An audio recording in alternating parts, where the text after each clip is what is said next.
Hi everyone, আমরা আগের ক্লাসে ইন্ডিয়াস ফরেন ট্রেড শুরু করেছিলাম এবং একটা ইম্পর্টেন্ট টপিক শেষও করে ফেলেছি। সেটা হচ্ছে objectives of foreign trade in India. আর আজকের ক্লাসে থাকছে various economic integrations in foreign trade.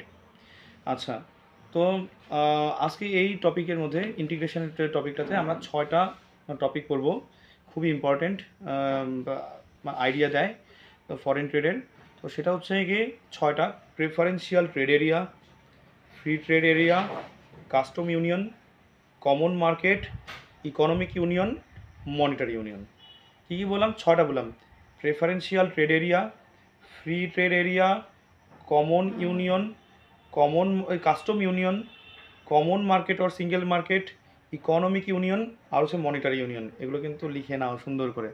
আচ্ছা, তো এই 6টার মধ্যে প্রথমটা আমি যেটা পড়াবো সেটা হচ্ছে কি সবচেয়ে সংকীর্ণ, তারপর আরেকটু বিস্তৃত, তারপর আরেকটু বিস্তৃত, এরকম করে সব লাস্টেরটা সবচেয়ে বিস্তৃত থাকবে ইন্টিগ্রেশনের ক্ষেত্রে। তো মানে আর ইন্টিগ্রেশন কথার অর্থ যোগ করা, মানে ধীরে ধীরে ধীরে কিন্তু বেড়েই যাচ্ছে। যোগ বাড়তি কিছু তুমি সুবিধা বাড়িয়ে দিচ্ছ, লাস্টে অনেক একটু বড় হয়ে গেল। আচ্ছা, প্রথমে আসি আমরা যে প্রেফারেন্সিয়াল ট্রেড এরিয়া। এটার অর্থ 3-4টে বা কিছু দেশের গ্রুপ থাকার পর মানে বানানোর পর বলে দেওয়া হলো যে আমরা নিজেরা এই প্রোডাক্টের সঙ্গে আমরা ব্যবসা করব এবং মানে এক্সপোর্ট ইম্পোর্ট করার জন্য আমরা সুবিধা দেবো একজন আরেকজনকে। যেখানে অন্যান্য দেশরা যদি আসে সেখানে 10 মানে কি 20% যদি ট্যাক্স নেই, তাহলে হচ্ছে কি এখানে 10% ট্যাক্স থাকবে। তো এক্সপোর্ট ইম্পোর্ট ব্যবসা করার সময় যে ট্যাক্স নেওয়া হয় সেটাকে ট্যাক্স হিসেবে বলা হয় না, সাধারণত সেটাকে তারিফ বা নন তারিফ হিসেবে গণ্য করা হয়। তারিফ এবং নন তারিফ সম্বন্ধে আমরা নেক্সট টপিকে পড়বো। আপাতত আজকে আমরা বুঝি ট্যাক্স হিসেবে বুঝি আগে আমরা, এটা ট্যাক্স না তারিফ আর কি। তো এই যে তারিফ ব্যারিয়ার সেটাকে কমিয়ে দেওয়া হয়, জিরো করা হয় না। এটা কিসের? প্রেফারেন্সিয়াল ট্রেড এরিয়াতে। এবার আসি আমরা ফ্রি ট্রেড এরিয়াতে। ফ্রি ট্রেড এরিয়াতে এই যে তারিফ ব্যারিয়ার এবং নন তারিফ ব্যারিয়ার দুটোকেই জিরো করে দেওয়া হয়। আচ্ছা, মানে কি যে এমন নয় যে গ্রুপ দেশের মধ্যে যে আমি মানে ফ্রি ট্রেড এরিয়া করে দিলাম, যে অন্য কোনো দেশ আসলে তাকে আমি ফ্রি ট্রেড এরিয়া করতে পারবো না, তা নয়। এটা যার যার ব্যক্তিগত ব্যাপার, সে চাইলে করতেও পারে, নাও করতে পারে। আচ্ছা, তার মানে যে এই তারিফ আর নন তারিফের ব্যাপারটা আমি বুঝি আগে। আচ্ছা, ধরো তুমি আমার দেশে, আমি ইন্ডিয়াতে থাকি, তুমি অস্ট্রেলিয়াতে থাকো, তুমি আমার এখানে ব্যবসা করতে চাচ্ছ। তো আমি বললাম কি, তুমি যদি জুতা যদি বিক্রি করতে চাও তাহলে এই কমোডিটির ওপর আমি 50 টাকা ট্যাক্স নেব। তো ঠিক আছে, এটা হচ্ছে তোমার তারিফ। আচ্ছা, যখন তুমি এখানে ব্যবসা করতে আসবে, শিলিগুড়িতে সেন্টার খুলবে, কলকাতাতে সেন্টার খুলবে। তো কলকাতাতে মার্কেট অনেক বড়, তো শিলিগুড়ি মার্কেট অনেক ছোটো, অনেক সেই তুলনায় ছোটোই আছে। তাহলে আমি বলে দিলাম কি যে মানে আচ্ছা, এখানে তুমি যদি মানে কি ব্যবসা করতে চাও তাহলে হচ্ছে তোমাকে এক্সট্রা 10 টাকা তোমাকে দিতে হবে। এটা হচ্ছে নন তারিফ। শিলিগুড়িতে করতে চাইলে তাহলে 5 টাকা দিতে হবে। আচ্ছা, এবার আসি নন তারিফের মধ্যে আরেকটা মানে তারিফ, আরেকটা জিনিস বোঝাই আমি, অ্যান্টি ডাম্পিং তারিফ হয় বা অ্যান্টি ডাম্পিং ট্যাক্স হয়। যে তুমি খুবই কম দামে প্রডিউস করতে পারছো তোমার দেশে, তো এখানে এসে খুব কম দামে মানে কিছু বেচবে, তাহলে কি তোমার উপর আমি এক্সট্রা চার্জ বসাবো, যাতে কিনা দেশীয় যেসব ব্যবসায়ী আছে তাদের সাথে সমান থাকে, ইকুয়াল যাতে থাকে। এটা হচ্ছে তারিফের মধ্যেও চলে আসে। আর নন তারিফের মধ্যে আরেকটা আসে জিনিস, যেমন কি যে তুমি কত মানে যে ডিপার্টমেন্টের আন্ডারে থাকবে, যে ধরো এগ্রিকালচারাল প্রোডাক্ট তুমি বিক্রি করতে চাচ্ছ, এখানে চাল ডাল কিছু বিক্রি করবে, তাহলে এগ্রিকালচারাল ডিপার্টমেন্টে পড়ে গেল। তো সেই ডিপার্টমেন্টকে এক্সট্রা কিছু চার্জ দেওয়া। সে কৃষি মান্ডি বানিয়েছে, তোমার দরকার কিছু ক্ষেত্রে কৃষি মান্ডিতে যাওয়ার দরকার হতে পারে, তো সেটাকে তুমি ইউজ করছো, তাহলে তার জন্য আলাদা একটা চার্জ থাকতে পারে।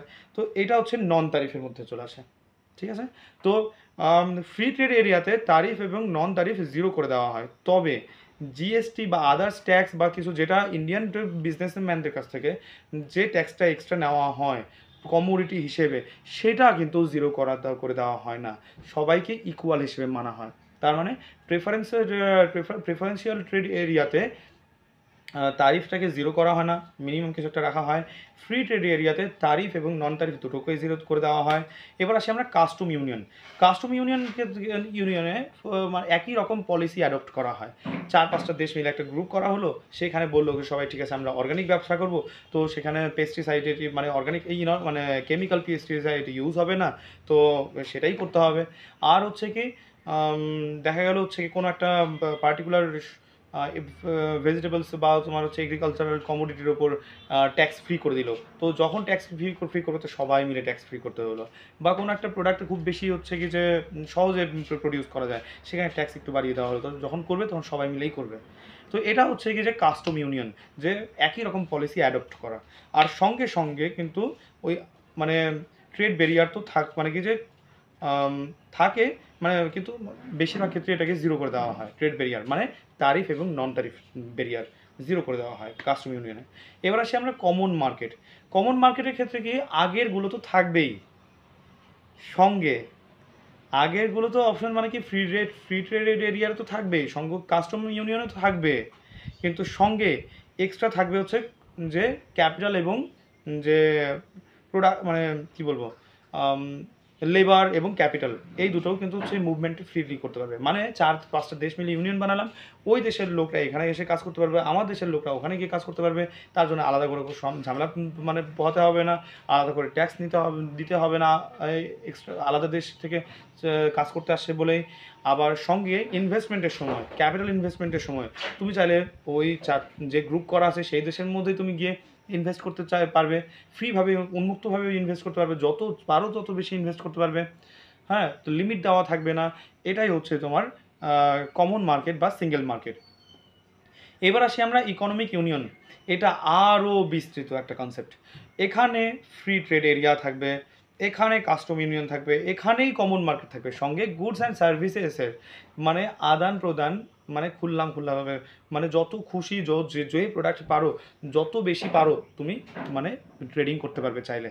এটা হচ্ছে কি ইকোনমিক ইউনিয়ন। এবার লাস্ট সবচেয়ে ব্রড যে কনসেপ্ট আছে সেটা হচ্ছে মনিটারি ইউনিয়ন।